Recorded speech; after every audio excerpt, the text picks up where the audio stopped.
is Tuesday, and we are calling this Self-Care Tuesday. And I had put on the schedule already that our self-care tip for this week is schedule for a baby. So you see, it's full circle. CJ came in. We were talking about what it's like when a baby is brand new, when you bring that baby home from the hospital. And, you know, it's a pretty overwhelming thing for those of you who have had children. You know, you think you're ready, you've babysat before, you've maybe even had kids stay overnight with you because you were babysitting, and you think, I can do this, I got this, right?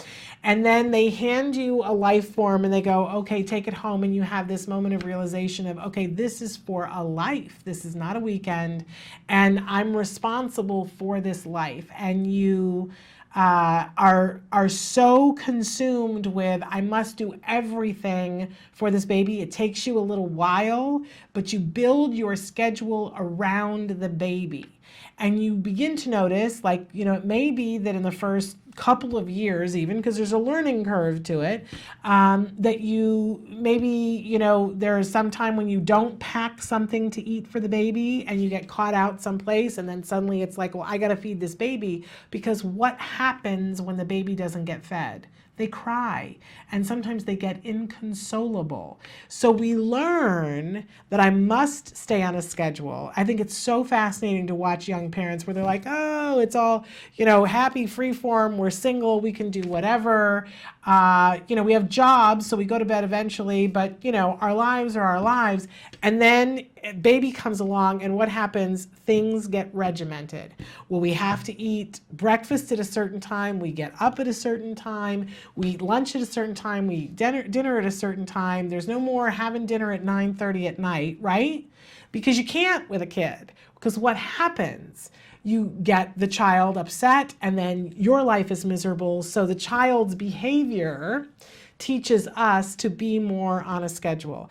And sometimes we get inflexible about it, but my point is, when we're taking care of someone else and we see that they degrade when they don't get fed and watered on a regular basis, we learn to do that.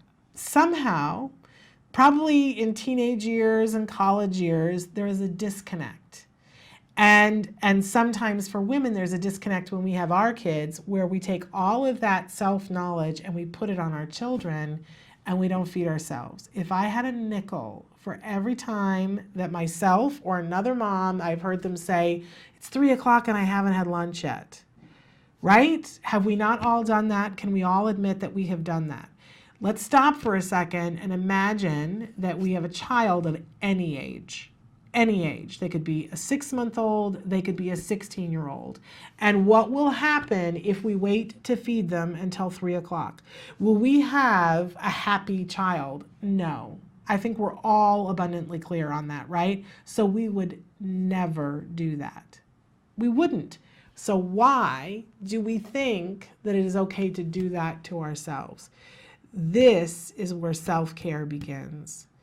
Having a schedule like for a baby. Could we treat ourselves like we are the baby?